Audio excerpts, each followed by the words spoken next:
Hi friends, ಎಲ್ಲರಿಗೂ ನಮಸ್ಕಾರ. ನಾವು ಇವತ್ತು ನೋಡ್ತಿರೋ ಅಂಥ ರೆಸಿಪಿ ಬಂದ್ಬಿಟ್ಟು ಮಟನ್ ಇಕ್ಕದ ಬೇಳೆ ಹಾಕಿ ಕುರ್ಮಾ ಮಾಡ್ತಿದ್ವಿ. ಬನ್ನಿ ಏನೇನು ಬೇಕು ಅಂತ ನೋಡ್ಕೊಳ್ಳೋಣ. ಮೊದಲಿಗೆ ಶುಂಠಿ, ಬೆಳ್ಳುಳ್ಳಿ, ಈರುಳ್ಳಿ, ಪುದೀನ, ಕೊತ್ತಂಬರಿ ಸೊಪ್ಪು, ಖಾರಕ್ಕೆ ತಕ್ಕಷ್ಟು ಹಸಿಮೆಣಸಿನ್ಕಾಯಿ, ಸ್ವಲ್ಪ ಗೋಡಂಬಿ ಎಲ್ಲ ಚೆನ್ನಾಗಿ ರುಬ್ಕೋಬೇಕು. ಇದಕ್ಕೆ ಸ್ವಲ್ಪ ಚಕ್ಕೆ, ಲವಂಗ, ಸೋಂಪು, ಕಾಳುಮೆಣಸು, ಸ್ವಲ್ಪ ಗಸಗಸೆ ಹಾಕ್ಕೊಂಡಿದ್ದೀವಿ. ಎಲ್ಲ ಸ್ಮೂತಾಗಿ ರುಬ್ಕೊಳ್ಳೋಣ. ಒಂದು ಕುಕ್ಕರ್ ಇಕ್ಕೊಂಡು ಮಟನ್ ಆಗಿರೋದ್ರಿಂದ ಆಯಿಲ್ ಸ್ವಲ್ಪ ಕಮ್ಮಿ ಹಾಕ್ಕೊಳ್ಳೋಣ. ನೋಡಿ, ಲೈಟಾಗಿ ಆಯಿಲ್ ಹಾಕೋತಿದ್ದೀನಿ. ಮಟನ್ನಲ್ಲೂ ಆಯಿಲ್ ಕಂಟೆಂಟ್ ಏನಿರೋದ್ರಿಂದ ಚರ್ಬಿ ಮಾಂಸದಿಂದ ಆಯಿಲ್ ಬಿಡುತ್ತೆ. ಎಣ್ಣೆ ಬಿಸಿ ಆಗ್ತಿದ್ದಂಗೆ ಸ್ವಲ್ಪ ಸಾಸಿವೆ ಹಾಕ್ಕೊಂಡಿದ್ದೀನಿ. ಒಂದು ಹಿಡಿಯಷ್ಟು ಕರಿಬೇವು. ನೋಡಿ, ಎಲ್ಲ ಚಟಪಟ ಅಂತಿದೆ. ಈ ಟೈಮಲ್ಲಿ ಕ್ಲೀನಾಗಿ ಮಟನ್ ಹಾಕ್ಕೊಬಿಡೋಣ. ತೊಳೆದಿಕ್ಕಿರೋಂಥ ಮಟನ್ನು ನಾನು 1 kg ಹಾಕ್ಕೊಂಡಿದ್ದೀನಿ. ಮಸಾಲನೂ ಅಷ್ಟೇ 1 kgಗೆ ನಾವು ಎಷ್ಟು ಬೇಕೋ ಅಷ್ಟು ತೊಗೊಂಡಿದ್ದೀವಿ, ನೋಡಿ ತೊಗೊಳ್ಳಿ. ರುಚಿಗೆ ತಕ್ಕಷ್ಟು ಉಪ್ಪು ಹಾಕ್ಬಿಟ್ಟು ಚೆನ್ನಾಗಿ ಮಿಕ್ಸ್ ಮಾಡ್ಕೊಳ್ಳೋಣ. ನೋಡಿ, ಫುಲ್ಲು ಮಿಕ್ಸ್ ಮಾಡ್ಕೊಳ್ಳಿ. ಮಾಂಸ ಹಾಕಿದ ತಕ್ಷಣ ಉಪ್ಪು ಹಾಕೋದ್ರಿಂದ ತಳ ಹಿಡಿಯಲ್ಲ. ನೋಡಿ, ಕ್ಲೀನಾಗಿ ನೀರು ಬಿಡ್ತಿದೆ, ಚರ್ಬಿಯಿಂದ ಆಯಿಲೆಲ್ಲ ಬಿಡ್ತಿದೆ. ಈ ಟೈಮ್ನಲ್ಲಿ ಇಕ್ಕದ ಬೇಳೆ ಹಾಕ್ಕೊಂಡು ಚೆನ್ನಾಗಿ ರೋಸ್ಟ್ ಮಾಡ್ಕೊತಿದ್ದೀನಿ. 1-2 ಮಿನಿಟ್ಸ್ ರೋಸ್ಟ್ ಮಾಡ್ಕೊಂಡ್ರೆ ಸಾಕು. ಅದು ಸ್ಮೆಲ್ಲೆಲ್ಲ ಹೋಗುತ್ತೆ, ಹಸಿ ಸ್ಮೆಲ್ಲು ಇಕ್ಕದ ಬೇಳೆ. ಆ ಸ್ಮೆಲ್ಲೆಲ್ಲ ಹೋಗ್ತಿದ್ದಂಗೆ 1-2 ಮಿನಿಟ್ಸ್ ಅದ್ರ ಪಾಡಿಗೆ ಅದು ಬೇಯಕ್ಕೆ ಬಿಟ್ಬಿಡೋಣ. ನೋಡಿ, ಕ್ಲೀನಾಗಿ ಎಲ್ಲ ಮಿಕ್ಸ್ ಮಾಡಿಕೊಂಡು 2 ಮಿನಿಟ್ಸ್ ರೋಸ್ಟ್ ಆಗಕ್ಕೆ ಬಿಟ್ಬಿಡೋಣ.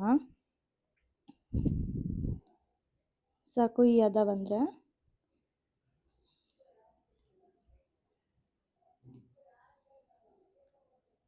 ನೋಡಿ, ಇವಾಗ 2 ಮಿನಿಟ್ಸ್ ಆಗಿದೆ. ಕ್ಲೀನಾಗಿ ನೀರೆಲ್ಲ ಬಿಟ್ಟಿದೆ, ಚರ್ಬಿಯಿಂದನೂ ಆಯಿಲ್ ಕಂಟೆಂಟ್ ಎಲ್ಲ ಬಿಟ್ಟಿದೆ. ಇವಾಗ ರುಬ್ಬಿಕ್ಕಿರೋ ಅಂಥ ಮಸಾಲ ಎಲ್ಲ ಕ್ಲೀನಾಗಿ ಹಾಕ್ಕೊಬಿಡೋಣ.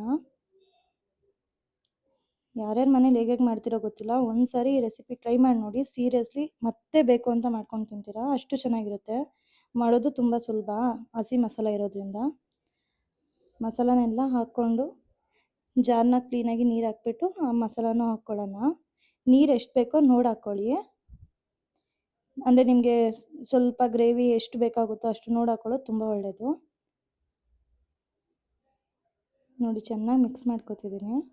ಮಿಕ್ಸ್ ಮಾಡಿಕೊಂಡು ಅದು ಒಂದು 2 ಮಿನಿಟ್ಸ್ ಬಿಡೋಣ. 2 ಮಿನಿಟ್ಸ್ ಆದಮೇಲೆ ಇನ್ನೊಂದು ಸ್ವಲ್ಪ ವಾಟರ್ ಹಾಕ್ಕೊಂಡು ತಿರುಗಿಸ್ಬಿಟ್ಟು ಉಪ್ಪೆಲ್ಲ ನೋಡಿಬಿಟ್ಟು ಕುಕ್ಕರ್ ಕ್ಲೋಸ್ ಮಾಡಿದರೆ ಒಂದು 3-4 ವಿಸಿಲ್ ಆಗ್ತಿದ್ದಂಗೆ ನಮ್ಮ ಮಟನ್ ಇಕ್ಕದ ಬೇಳೆ ಕುರ್ಮಾ ಸೀರಿಯಸ್ಲಿ ರೆಡಿ. ಟೇಸ್ಟ್ ಮಾತ್ರ ತುಂಬ ಚೆನ್ನಾಗಿರುತ್ತೆ. ನೋಡಿ, ಈ ಥರ ಗಟ್ಟಿಗೆ ಬಂದಿದೆ. ಈ ಟೈಮ್ನಲ್ಲಿ ನೀರು ಹಾಕ್ಕೊಳ್ಳೋಣ.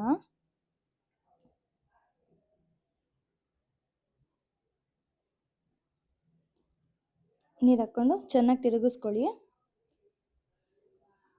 ನೋಡಿ, ಮಟನ್ ನಿಮಗೆ ಚೆನ್ನಾಗಿ ಬೇಯಬೇಕು ಅಂದರೆ ನೀರು ಕಂಟೆಂಟ್ ಸ್ವಲ್ಪ ಜಾಸ್ತಿ ಹಾಕ್ಕೊಳ್ಳಿ. ಇಲ್ಲ ನಮಗೆ ನಾರ್ಮಲಿ ಮಟನ್ ಬೇಯಿಸೋದು ಅಂದರೆ ಒಂದು ನಾರ್ಮಲಾಗಿ ಒಂದು ಚೊಂಬು ನೀರು ಹಾಕಿದ್ರೆ ಸಾಕಾಗುತ್ತೆ.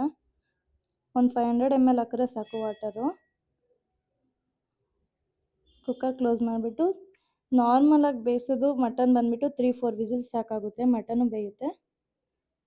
ನೋಡಿ, ಇಲ್ಲಿಗೆ ನಮ್ಮ ಮಟನ್ ಹಾಕಿದ್ದಿಕ್ಕದ ಬೇಳೆ ಕುರ್ಮಾ ರೆಡಿಯಾಗಿದೆ. ದೋಸೆ ಜೊತೆಗೆ, ಮುದ್ದೆ ಜೊತೆಗೆ, ಚಪಾತಿ ಯಾವ ಕಾಂಬಿನೇಷನ್ ಜೊತೆಗಾದ್ರು ತಿನ್ನಿ ನೋಡಿ, ಸೀರಿಯಸ್ಲಿ ಮತ್ತೆ ಮತ್ತೆ ಮಾಡ್ಕೊಂಡು ತಿಂತೀರ, ಅಷ್ಟು ಸಖತ್ತಾಗಿರುತ್ತೆ. Easy to make.